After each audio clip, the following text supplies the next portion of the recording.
Hello, everyone. Thank you for coming. We'll just let some people trickle in a bit more before we get started.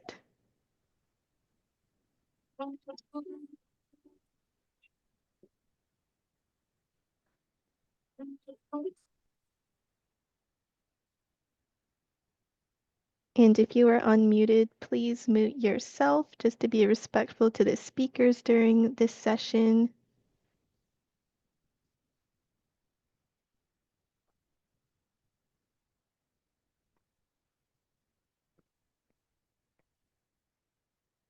Okay, I believe we can get started. And before we begin, I just want to say, please rename yourself to include your name, your affiliation, just so we know who is chiming into this session. And feel free to introduce yourself into the chat to get to know each other as well. And please remain muted during the duration of the session just to be respectful to our different presenters. If you have any questions, please feel free to drop them in the chat, and we will be having short Q&As that you can speak to the speakers directly.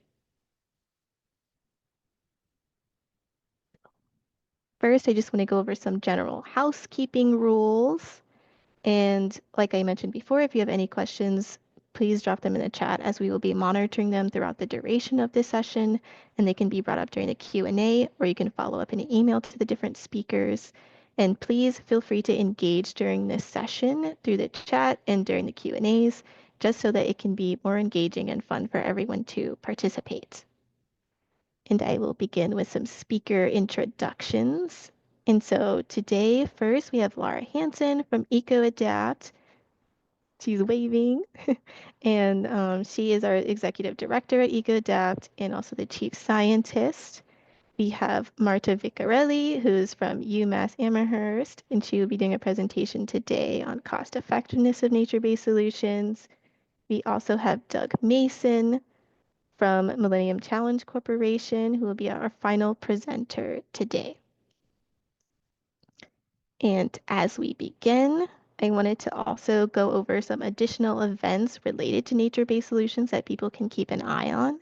So the first one, we have the National Practice of Forum on Nature-Based Solutions that will be happening in Irvine, California. And then we also have NOAA is doing a virtual webinar series on climate and social interactive divisions of nature-based solutions. They have 2 more events coming up. So please feel free to register for those events as well. I will drop that information to the chat as well for everyone. And then moving forward, we also have the agenda today. So first, we will start off with our different presentations, or before that, we'll be doing our icebreaker groups. This will be an opportunity for everyone to introduce themselves into smaller groups and understand how you guys interact with nature-based solutions in your own work. And we will transition to presentations and Q&A, and finally, we will have an interactive activity at the very end, and we hope that people can stick around. So our icebreaker activity, you guys will be introducing yourselves into small breakout groups as mentioned.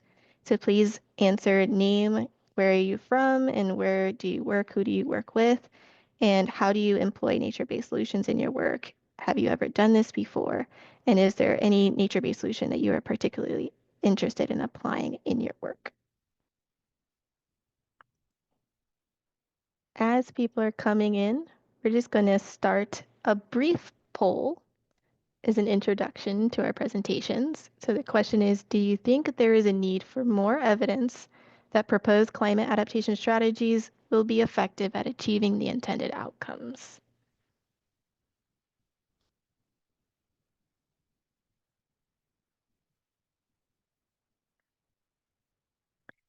And Lara, if you want to get your presentation queued up just to get ready as before we close this poll.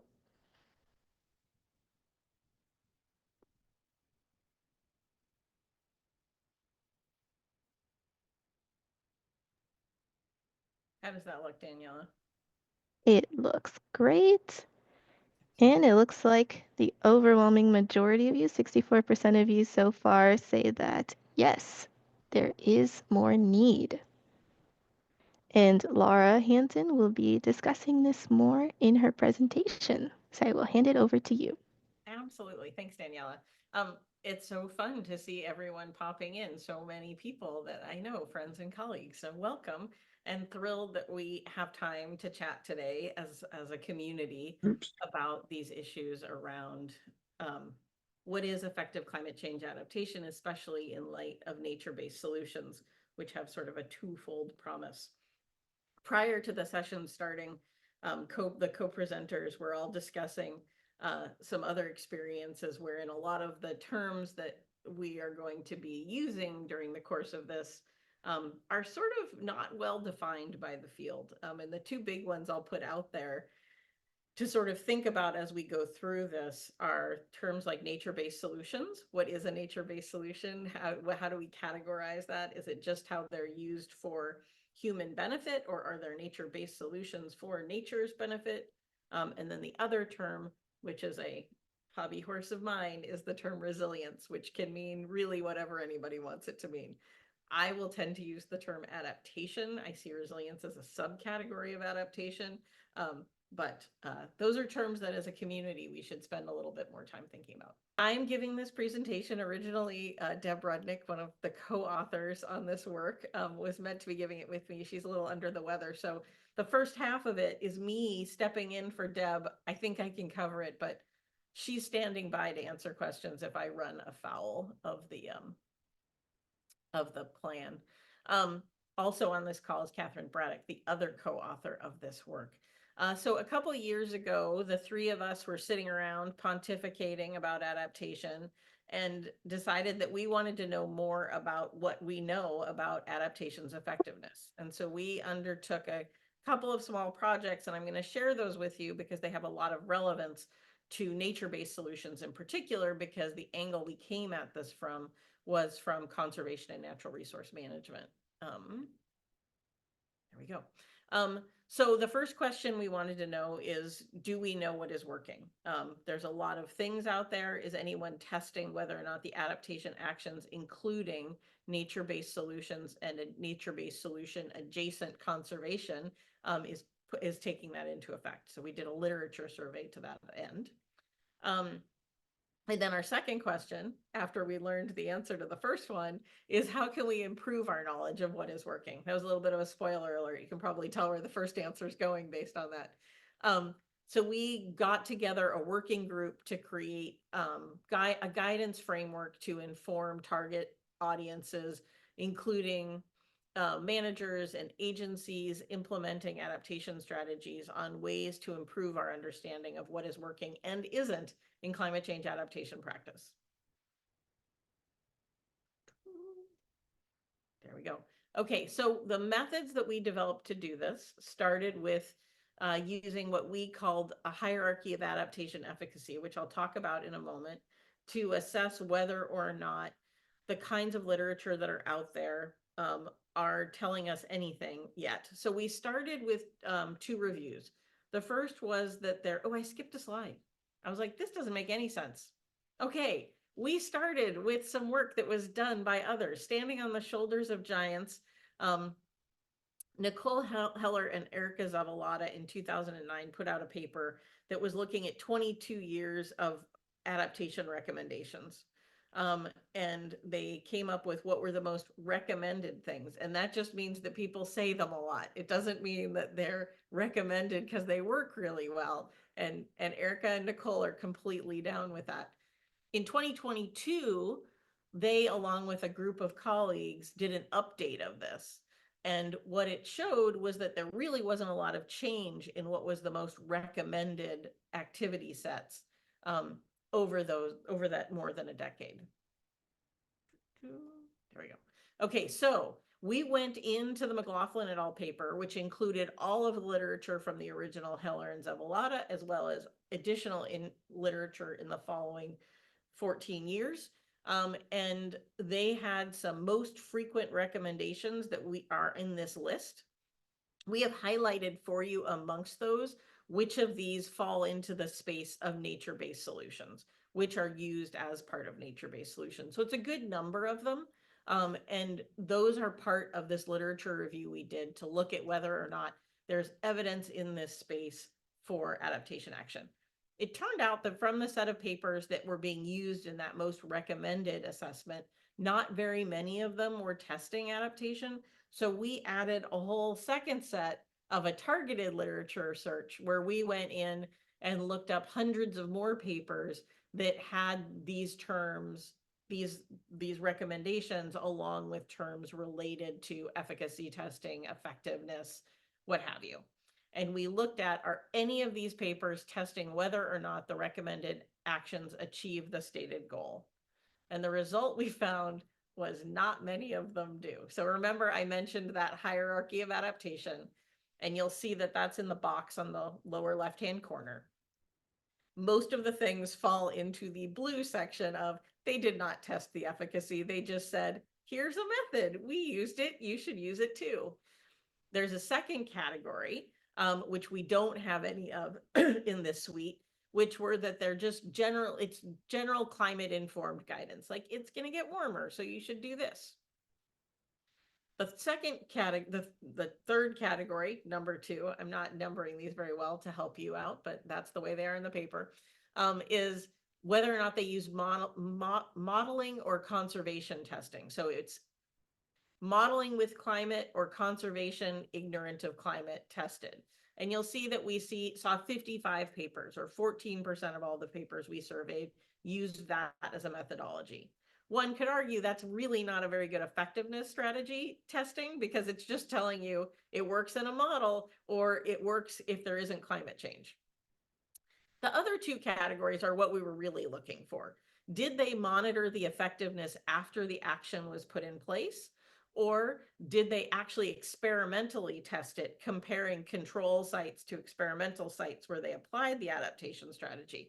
And as you can see, there are 14 cases where that is true, or 3% roughly of all of the studies. So there's not a lot out there. And most of it was grouped into some specific categories. I've underlined the categories here that are relevant to nature-based solutions. It's fortunately quite a bit of these for where we did find the evidence, which is nice. And some of the studies did multiple things. So for example, a lot of the studies that did protect and restore ecosystem structure and function also were protect and restore for future conditions. Like there was overlap in those papers, because otherwise you'd see there'd be a lot more than the 55 I just said there were. So there's, other than those two categories that I just named, there are very small amounts of evidence for any of the other things. And none of this is like an N of one study. So it's not like it's a definitive, oh, we know this works in multiple places.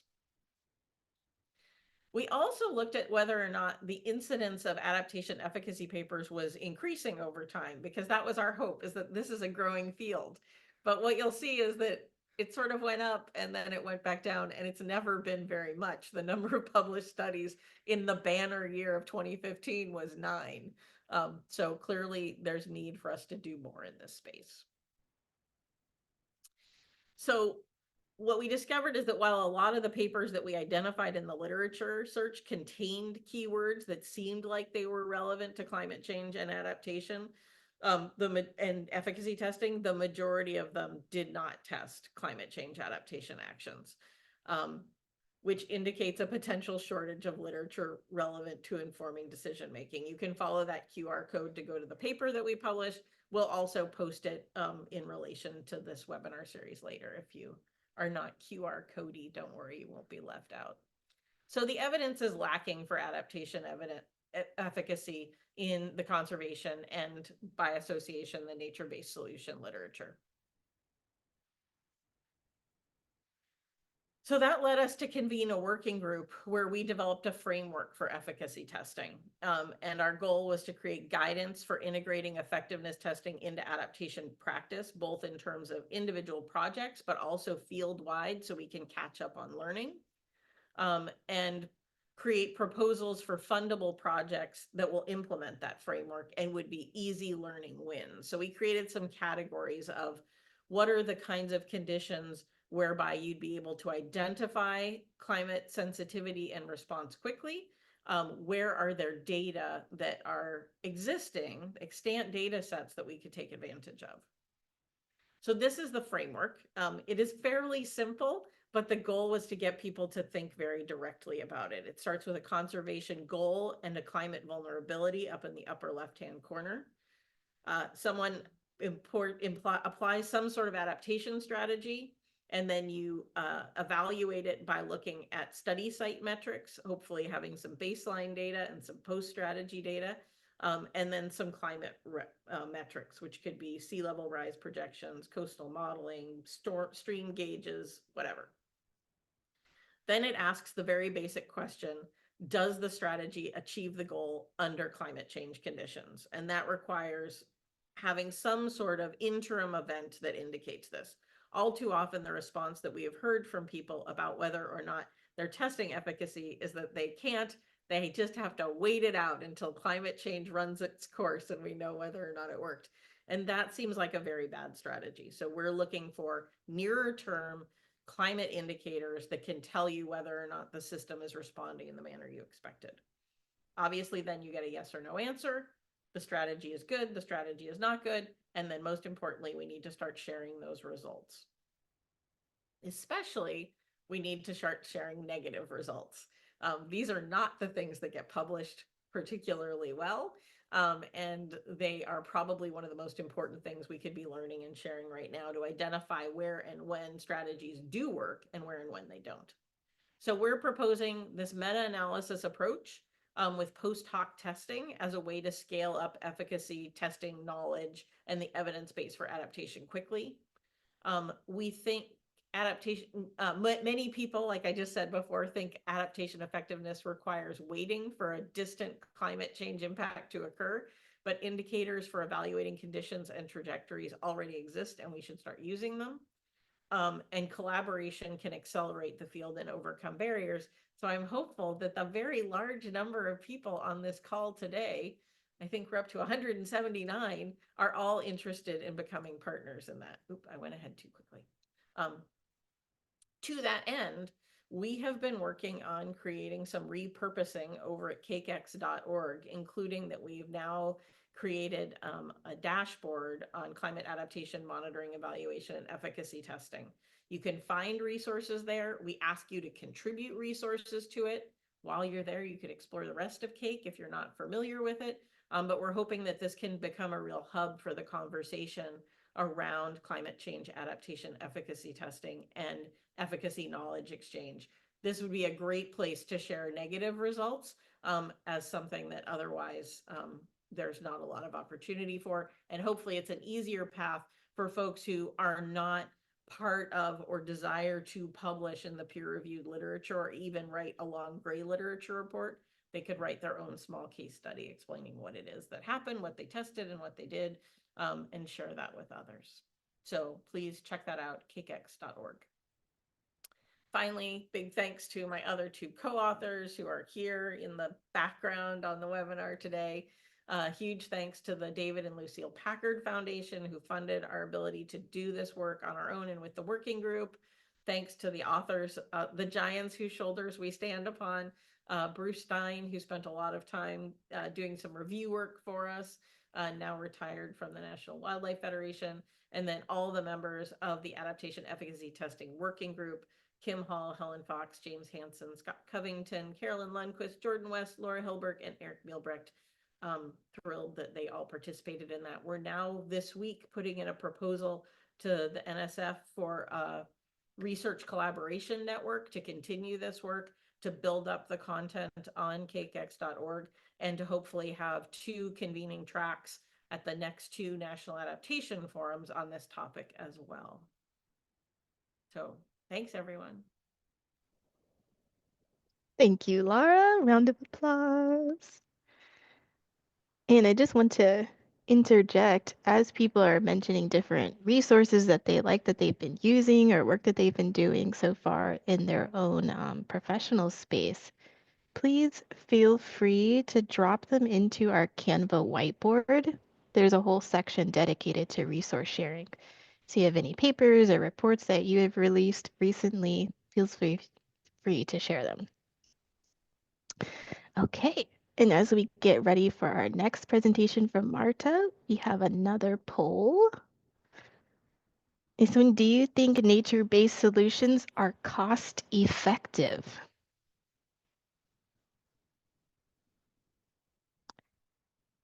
And Marta, you can begin to share your screen and get yourself set up for the presentation.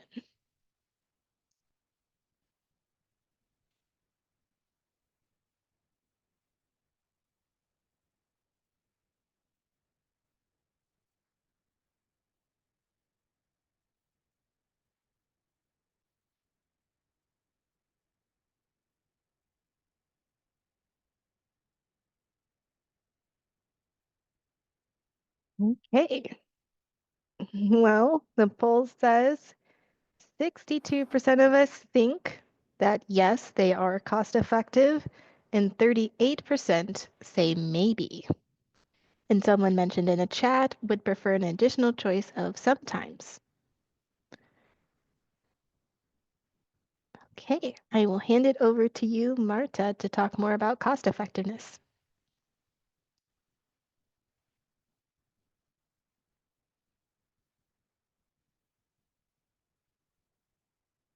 Oh, you're muted, Marta.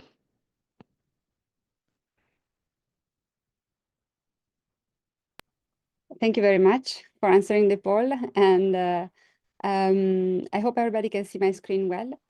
I would like to start by sharing actually in the chat a quick definition of nature-based solutions, which is the foundation of all the articles and studies that we are going to review in this presentation, so that we have a common understanding of the terminology.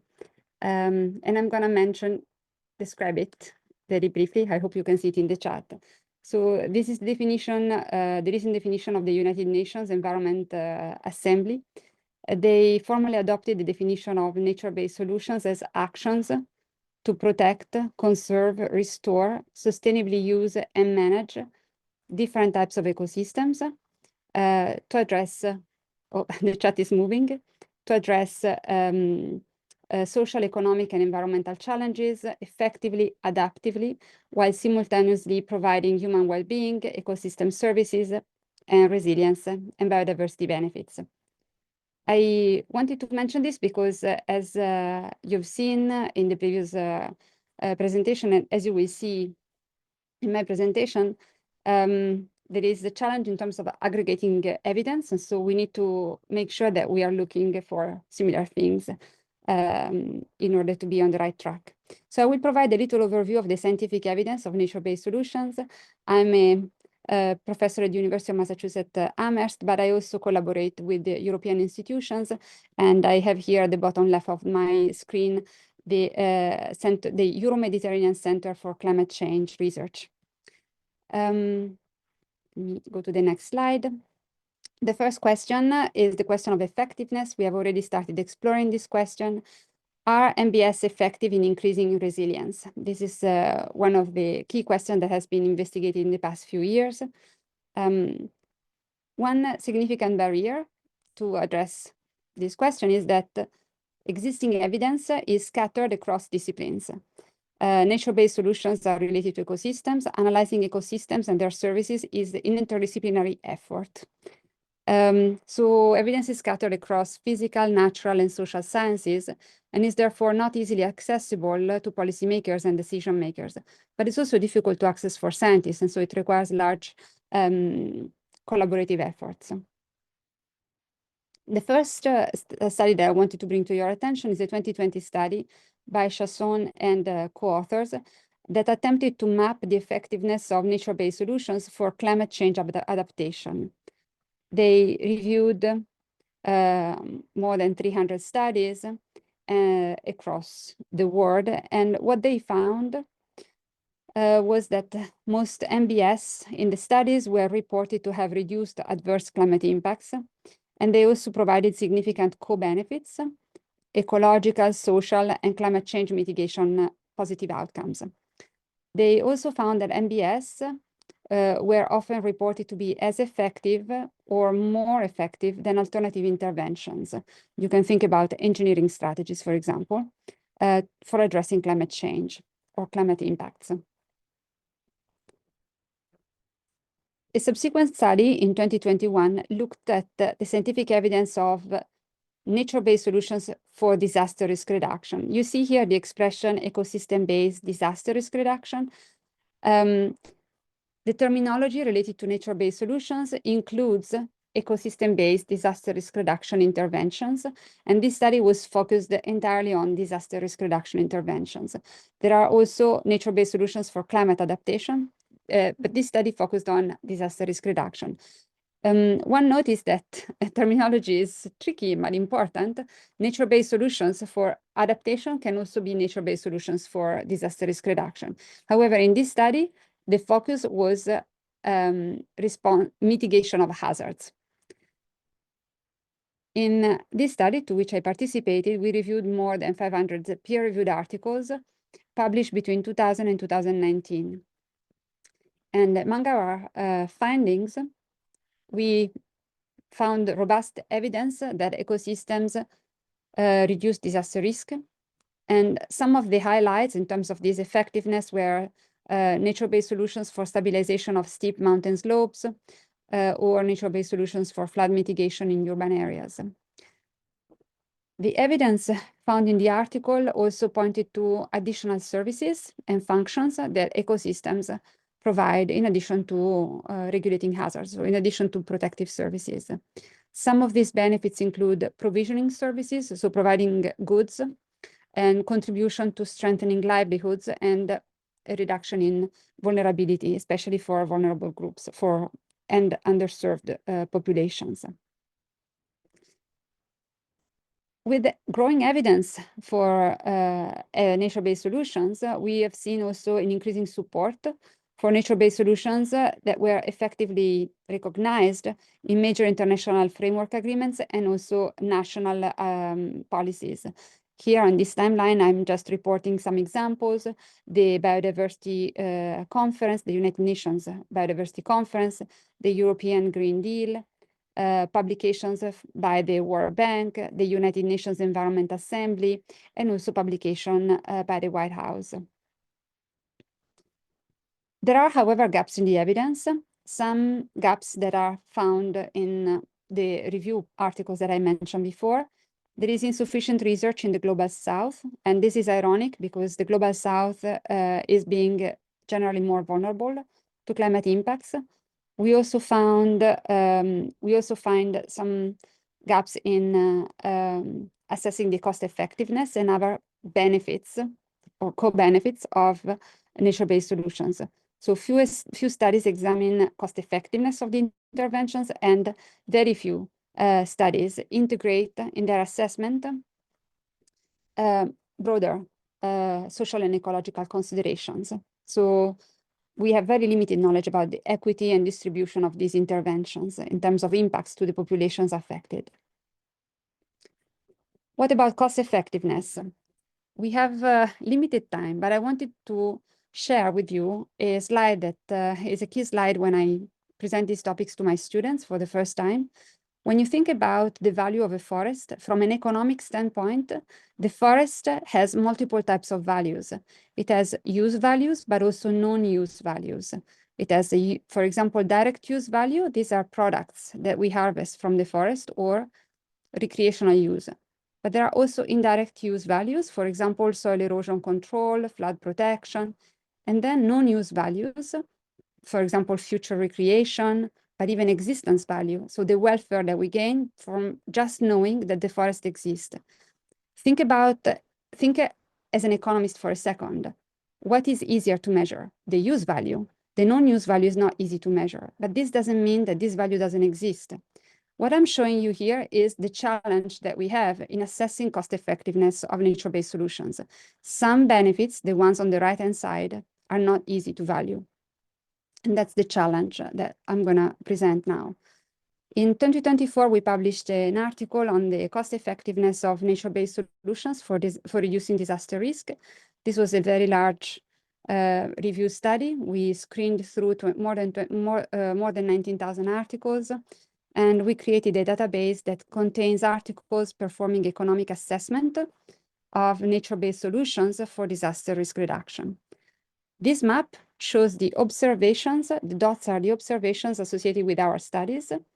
The color of the observations indicate whether the study was a study presenting nature-based solutions that were cost-effective in mitigating hazards, or blue if the study found that the nature-based solutions were only sometimes cost-effective in mitigating hazards.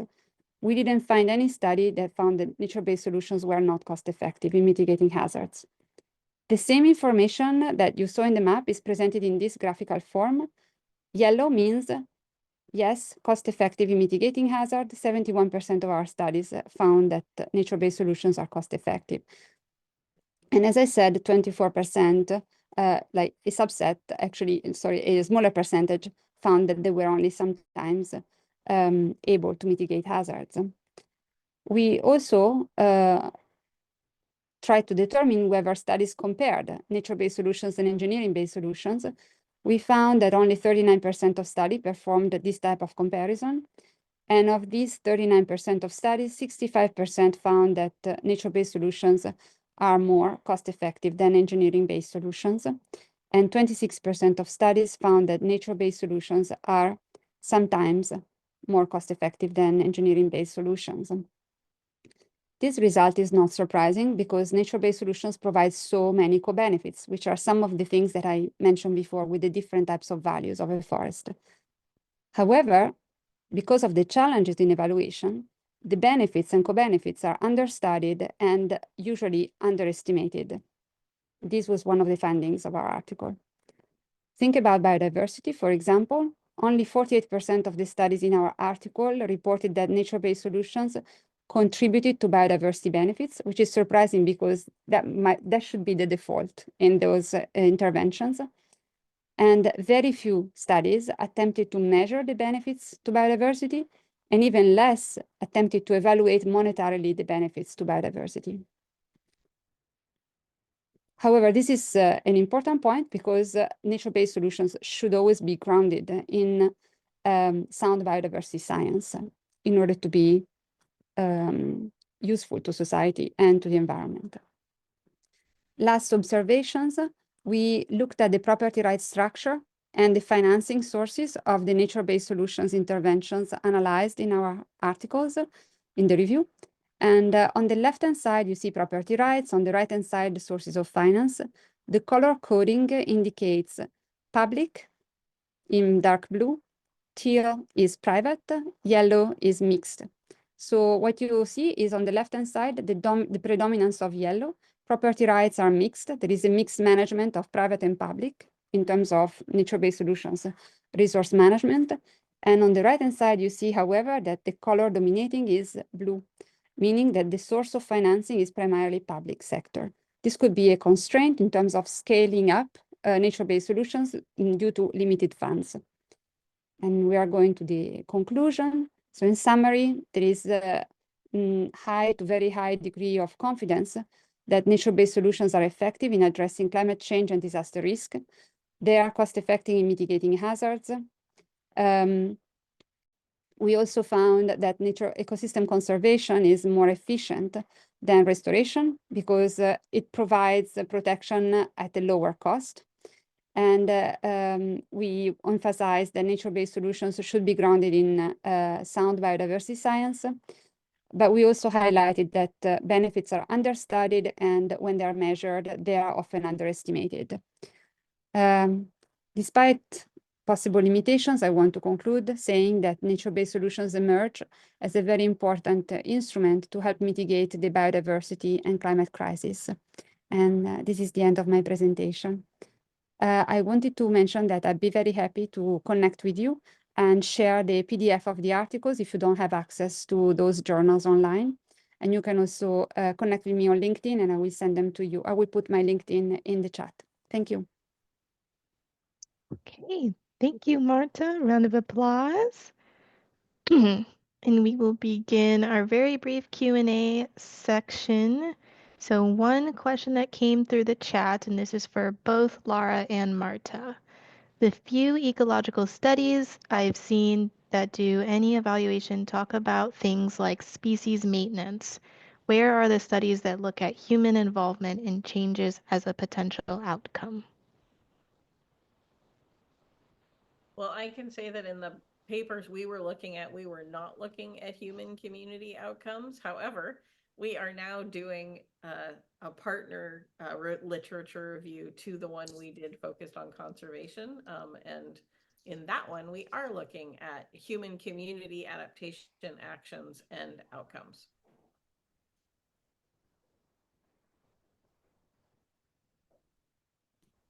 Do you have any thoughts, Marta? So go ahead.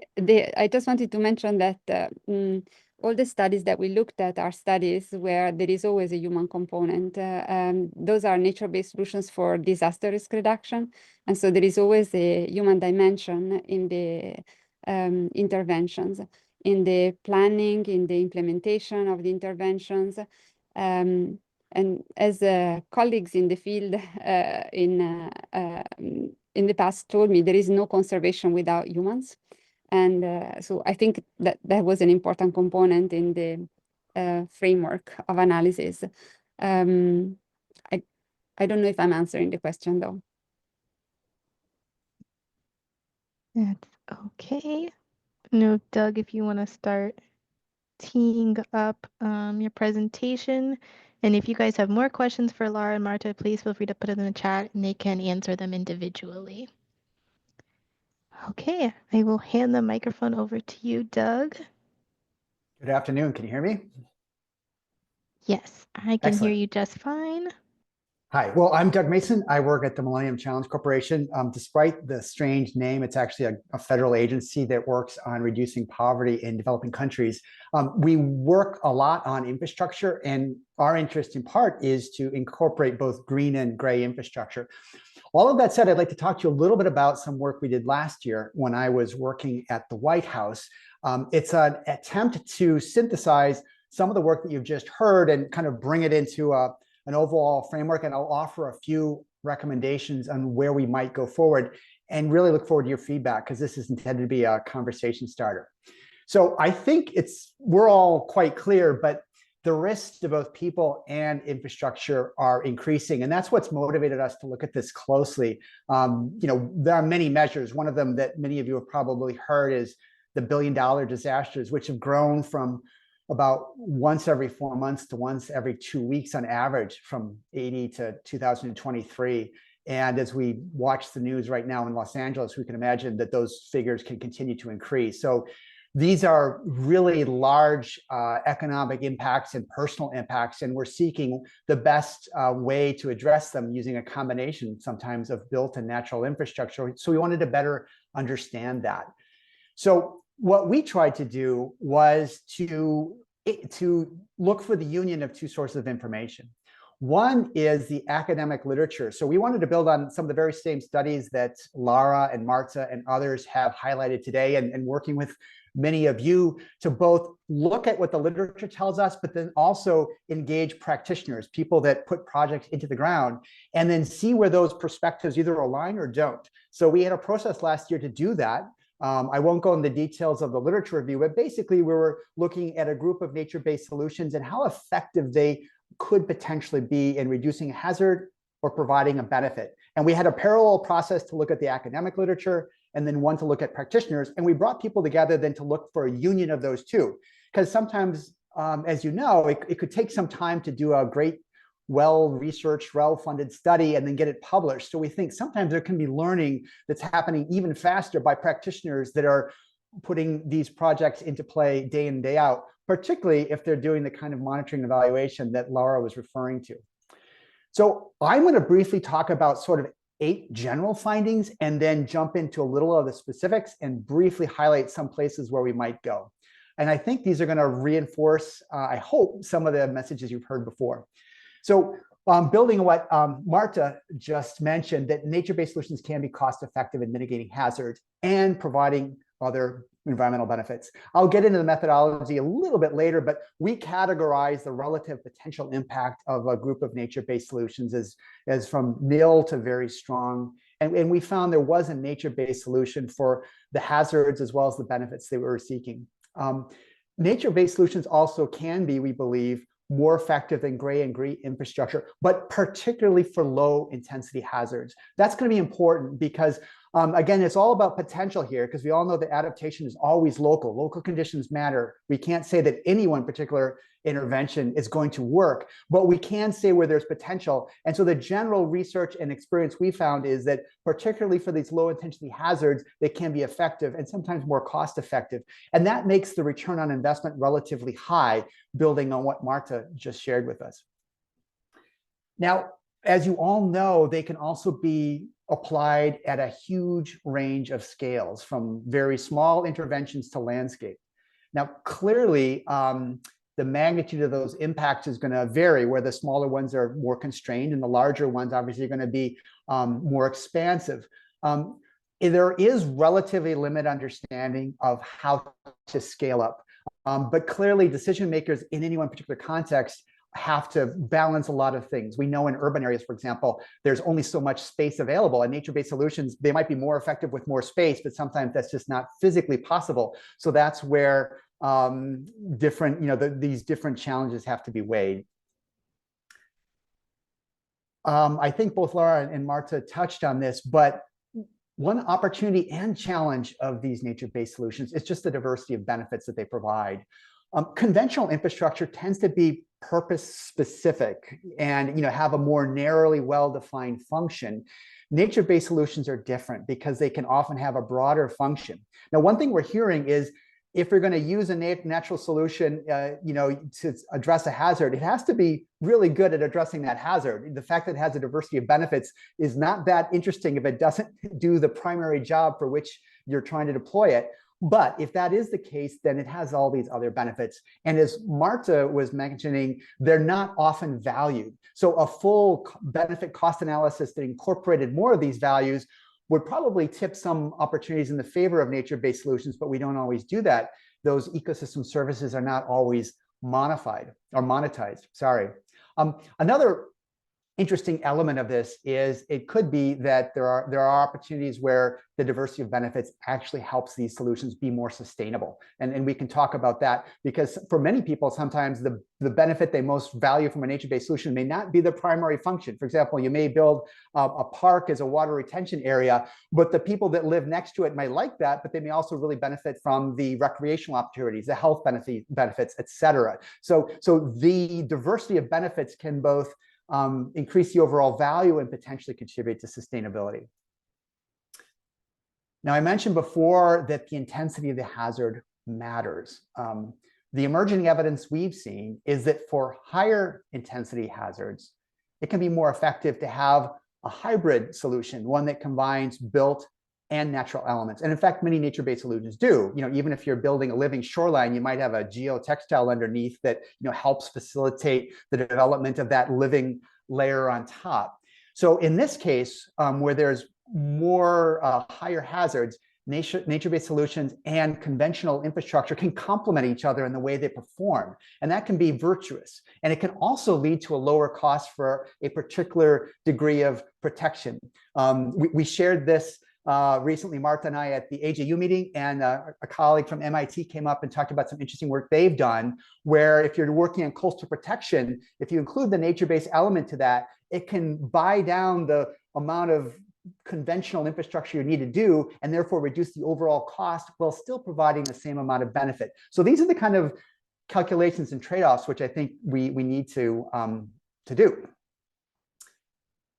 One thing that does not get enough attention overall when it comes to infrastructure is maintenance. And it's important both for nature-based solutions and for conventional infrastructure.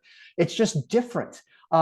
There is less information now on the needs for green infrastructure or the nature-based solutions that perform infrastructure functions. Maintenance is pretty well defined and standardized for conventional infrastructure. But for all of you that have driven across a bridge recently, you know that we still struggle to finance infrastructure maintenance. The American Society of Civil Engineers gives our country relatively mixed grades when it comes to doing that. So it's always hard to fund maintenance, but it's important for both.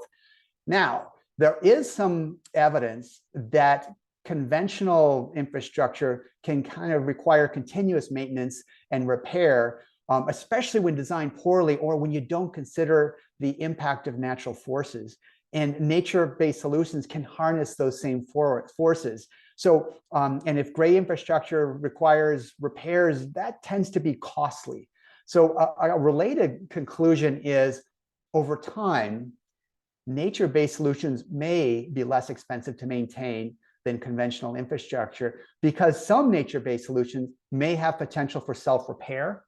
They may strengthen over time, right? You can imagine if they're growing.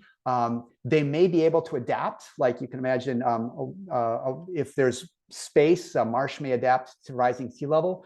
And it may be easier to modify or repair a nature-based solution. But these have to be evaluated on a case-by-case basis. And it's an area which is not always getting the attention it requires.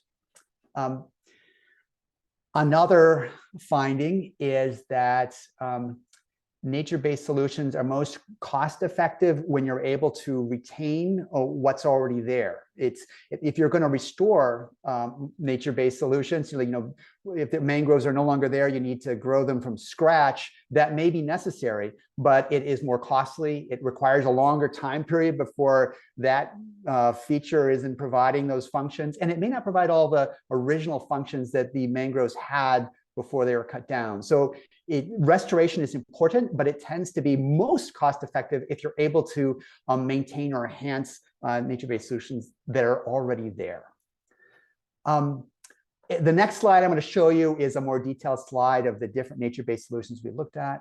But one sort of cross-cutting conclusion was that trees and forests have particularly broad aggregate benefits for a variety of things. And I think that would be familiar to all of you, but of all the ones that we looked at, they sort of stood out in terms of having the breadth of potential benefits where they can be effective. So without further ado, this is a lot, so I'd invite you to look at the paper at the link if you want to dive further.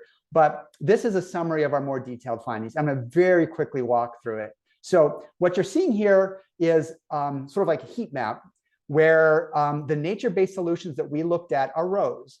We grouped them into three broad buckets: those that occur primarily at a watershed level, everything from slope stabilization to setback levees; those that are coastal, everything from mangroves to sandy beaches and dunes; and those that are urban, everything from urban canopy to like green roofs.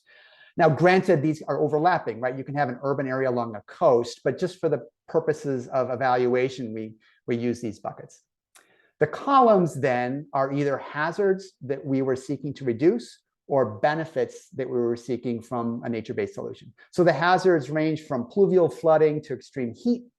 The water outcomes that were benefits we're looking at were water quality and quantity, and the atmospheric outcomes we're looking at were carbon sequestration and air quality. And so at the very bottom is the scale. So at the low end of our scale was 0 or white. That just means there's no effect. An example would be coral reefs have 0 impact on pluvial flooding. That doesn't make sense, right? There's just, you can't imagine a way they would. So that's what 0 means. It's like doesn't merit any consideration. The deepest color, or a 4, means that had a very strong effect. And again, this is based on our peer reviewers scoring the literature and our practitioners scoring their own experience implementing nature-based solutions, and the union of those two.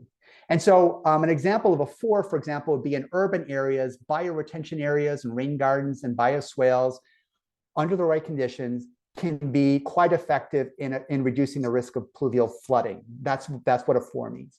So if you squint, you begin to see some patterns. I mentioned trees having broad cross-cutting effects. You begin to see that. If you look at the second row in that table is forests, and you can just see that for a variety of hazards or positive outcomes, forests were ranked by our collaborators as having that highest category. Other nature-based solutions tend to be more focalized in their benefits. And another is we wanted to say, well, okay, this is just there's some subjectivity there, right? Because these are individuals scoring the relative strength. So what's the takeaway? Well, one takeaway is that there's kind of a short list of nature-based solution options for each of the hazards or each of the benefits we were seeking to assess. They can, under the right conditions, be effective. So we wanted to pull those out. So that's what this is. What you're seeing here is for those nature-based solutions that occur on a watershed level. And then a dot means that that was something is scored as having a potential effect or a very strong potential effect in reducing that hazard or providing a benefit. For example, floodplains and bypasses have high potential to address pluvial flooding. That's what the first column means. You can see if you're interested in water quality, you've got a whole range of alternatives that could potentially be effective. So the way we think about it is this table is sort of a short list of options that you might consider. If you're interested in water quality, you might consider any of them on the list. If you're interested in air quality, well, it's probably forests, agroforestry and silvopastoral systems, or farmland best practices that, based on our work, seem to be the ones that might be on the top of your consider list. And we think this is relative because some of the emerging federal guidance always says just consider nature-based solutions, right? Like any solution, we can't guarantee they'll be effective because that depends on local conditions and local assessments. But under the right conditions, they could be effective. So they probably merit some level of consideration. A similar table for coastal approaches is this one. You can see, for example, that if you are, that by our measures, coral reefs can be helpful in reducing coastal erosion and enhancing water quality. But mangroves have even broader potential impacts, ranging from flooding and including carbon sequestration, based on our review, as an example. Of course, it all depends, but we would say if you're interested in some of those and you're working in a coastal area that supports mangroves, they could be something to consider. And lastly, the urban-based, nature-based solutions, where again, you can see a diversity of constructed wetlands being particularly effective for most of these, with the exception of air quality, whereas some others like green roofs, mostly useful for urban heat and water quantity. So I'll leave it at there. Obviously, a lot of conversation. This is intended to be a starting point for conversation rather than the final word. But what we're trying to do is just get consideration of these nature-based solutions out there when the evidence seems to suggest a degree of potential. Very quickly, I'm going to walk through a couple categories of recommendations that came out of this work.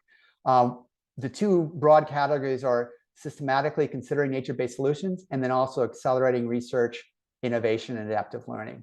So I'm going to go very quickly, but to consider nature-based solutions, I think we have 5 recommendations. Streamline permitting and reviews. It can be more time-consuming to get a nature-based solution permitted than conventional infrastructure. It's helpful to develop policies and requirement statements and standards and guidance and other materials for nature-based and hybrid solutions. These are the elements that might go in a procurement or guidance to bidders that are trying to address a particular problem. Facilitate information sharing. This goes back to what I think Lara was mentioning, where CakeX and others can be really helpful in terms of we need to learn faster to be able to apply. So we think that's really important. This is more, there's been some work to try to communicate funding opportunities. These things do require financing, and it can be hard to stack funding.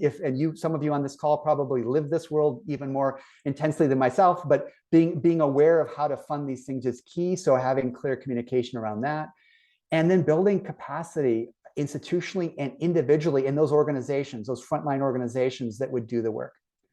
In terms of the research and innovation, this is prioritize interdisciplinary collaboration. I think Marta was talking about how the benefits are broad, but that makes it challenging, right? It takes it to assess, to research, and for many reasons. So to close knowledge gaps, it does require that interdisciplinary collaboration and finding more ways to do that. I think you've heard from everyone on this call that it's important to document performance of nature-based solutions. We would want to ratify that conclusion. There are less studied areas. Marta mentioned this a bit. They can be a geographical and thematic. We know more about some nature-based solutions than others. So trying to close those gaps is part of the way we see forward. we do need to learn on the go. And I think this is what Lara was talking about earlier about improving our monitoring and evaluation so we can learn in real time, that it's not just academic research, but it's the real-time experience of people doing this. And incidentally, that also comes back to being able to fund the monitoring, evaluation, and learning, which gets back to the financing. So these are interconnected. And then all of this obviously is to create tools to inform decision-making. So non-experts can better assess these things. So engineers that are trying to meet their duty of care requirements can do so. One thing you might have noticed is a gap in the work I was sharing was sort of the health and the economic aspects. And that's just because we realized we didn't have the people in our room to really address that. What we're trying to work on that this year is to really understand the health dimensions of this and also the broader economic opportunities and impacts. So I'm going to stop there. I just wanted to thank a universe of people that helped us think this through. It includes some of you. This is intended to be a conversation starter, so I hope that we can collaborate with many more of you going forward. And I think that we're moving into discussion. I would just mention that please reach out if any of this is of interest.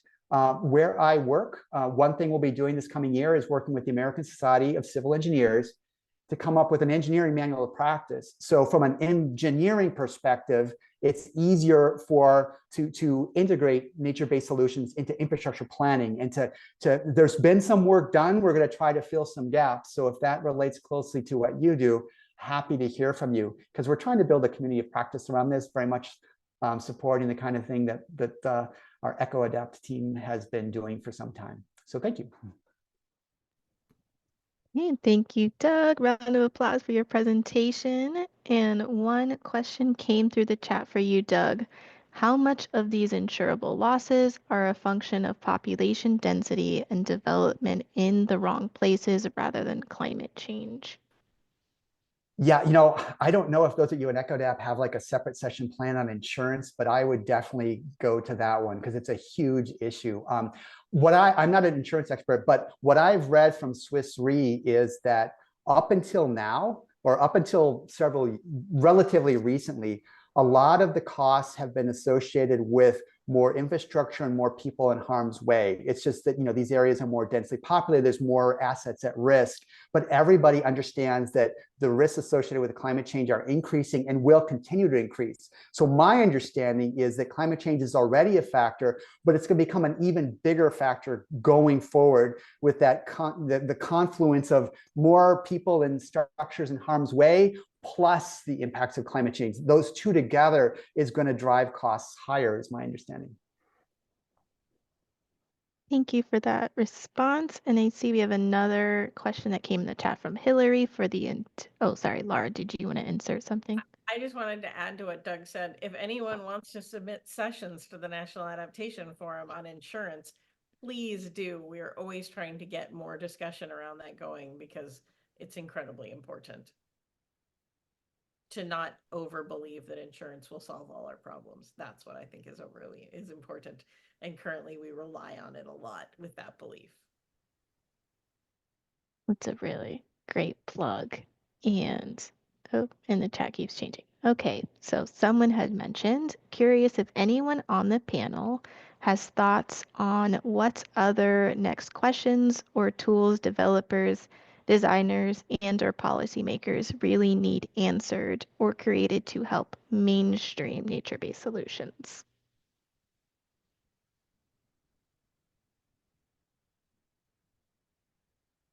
I actually just typed an answer to that, which is just a recapitulation of what I talked about during my talk, which is, will NBS continue to be able to deliver on its promises in a changing climate? We have evaluation that it is valuable, it's more cost efficient, but as climate changes, are we designing NBS in a manner that will deliver on the functions that we're hoping it will provide?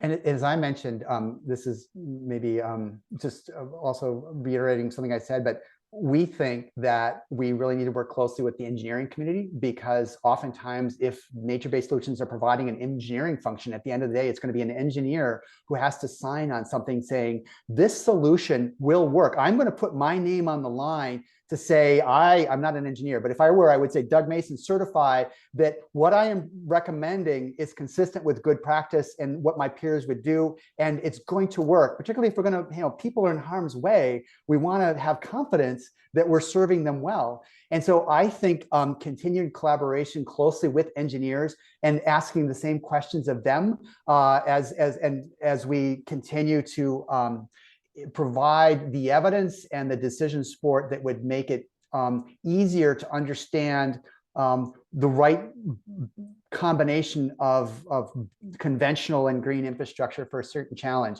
I have empathy for people if you work for a very large municipality, maybe you have like a whole wing of people that can do these kinds of analyses, but I imagine smaller jurisdictions, and maybe some of you work for them, would be challenged to all of a sudden provide a lot of engineering analysis on the relative benefits of the seawall versus the mangrove versus some combination. And so being able to enable that kind of in situ locally relevant analysis, how can we meet the needs of people that would be making these kind of decisions or doing these kind of designs, is one of the things we're interested in continuing to explore. As a segue to what Doug was saying, I wanted to mention that one of the barriers is also technical abilities. We did a survey of Massachusetts municipalities, and we found that there is very strong interest towards both engineering and nature-based solutions. And for nature-based solutions, actually, there was a large percentage of municipalities that already adopted conservation and restoration practices.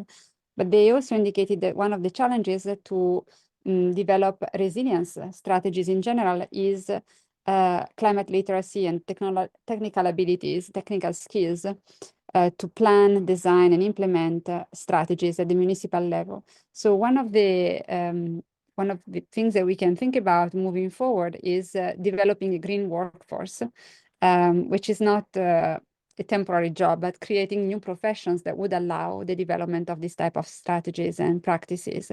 And an example, maybe I will put it in the chat after, is the city of Boston has received a $10 million grant from NOAA to develop a green workforce with a focus on underserved communities. It might be of interest to others, so I will share it. Okay, thank you for those great remarks from all three of you. And now we'll have a little bit of time to reflect on what we've learned today. And so we will be entering into different breakout groups, and you guys will be answering the following questions.